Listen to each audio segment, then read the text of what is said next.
एक नगर में एक बहुत धनवान साहूकार रहता था, परंतु उसे निसंतान होने का बहुत बड़ा दुख था। वह हमेशा इसी चिंता में रहता था। पुत्र प्राप्ति के लिए वह प्रत्येक सोमवार को शिव जी का व्रत और पूजन किया करता था, जिसकी भक्ति भाव को देखकर माता पार्वती ने शिव जी से कहा कि यह साहूकार आपका बहुत बड़ा भक्त है। यह बहुत लगन से आपका पूजन और व्रत करता है। आपको इसकी मनोकामना पूर्ण करनी चाहिए। शिव जी ने माता से कहा कि हे पार्वती, यह संसार कर्म क्षेत्र है। जो इस संसार में जैसा कर्म करते हैं वैसा ही फल भोगते हैं। परंतु माता पार्वती की जिद के सामने शिव जी को झुकना पड़ा। भगवान शिव ने कहा, इसके भाग्य में पुत्र न होने पर भी मैं इसको पुत्र की प्राप्ति का वर देता हूँ, परंतु यह पुत्र केवल 12 वर्ष तक जीवित रहेगा। माता पार्वती और शिव की बातें साहूकार सुन रहा था। कुछ समय बाद उसे सुंदर पुत्र की प्राप्ति हुई। साहूकार के घर में खुशी जा रही थी, पर उसे कोई प्रसन्नता नहीं थी। जब लड़का 11 साल का हो गया तो उसने पढ़ने के लिए पुत्र को काशी भेज दिया। साहूकार ने साथ में बालक के मामा को भी भेजा।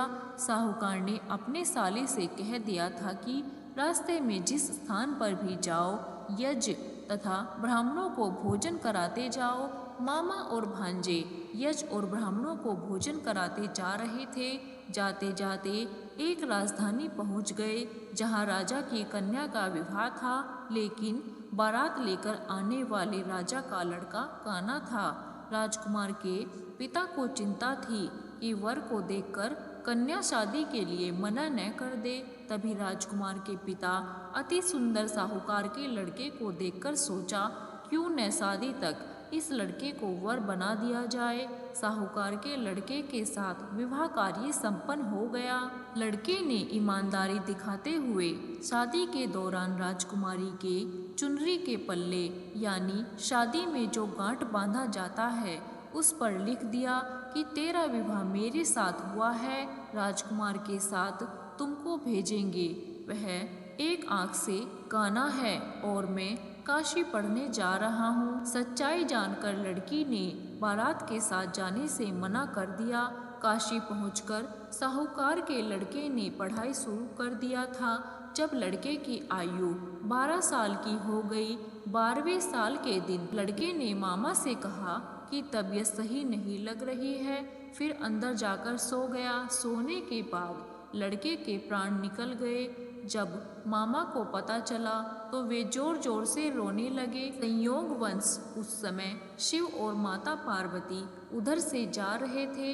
रोने की आवाज सुनकर माता पार्वती का हृदय व्याकुल हो गया। उन्होंने कहा कि बालक जीवित करिए, वरना इसके माता पिता तड़प तड़प कर मर जाएंगे।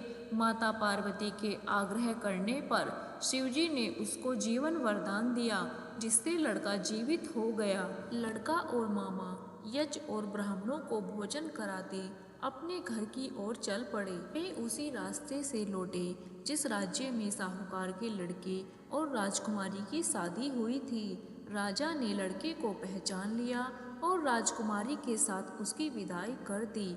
जब लड़का घर पहुंचा तो माता पिता घर की छत पर बैठे थे और यह प्रण कर रखा था कि अगर पुत्र नहीं लौटता तो वे अपने प्राण त्याग देंगे। सेठ ने आनंद के साथ उसका स्वागत किया और बड़ी प्रसन्नता के साथ रहने लगे। इसी प्रकार जो भक्त सोमवार का विधिवत व्रत करते हैं और व्रत कथा सुनते या पढ़ते हैं, उनकी सभी इच्छाएं पूरी होती हैं। जय श्री कृष्णा। राधे राधे। श्रोताओं, अगर आप ज्ञान कथा सार पर नए हैं तो चैनल को सब्सक्राइब करें और अपने प्रिय परिवारजनों के साथ शेयर करना न भूलें। अगर आपको ये कथा पसंद आई है तो कृपया कमेंट बॉक्स में ओम नमः शिवाय का जयकारा अवश्य लगाइए।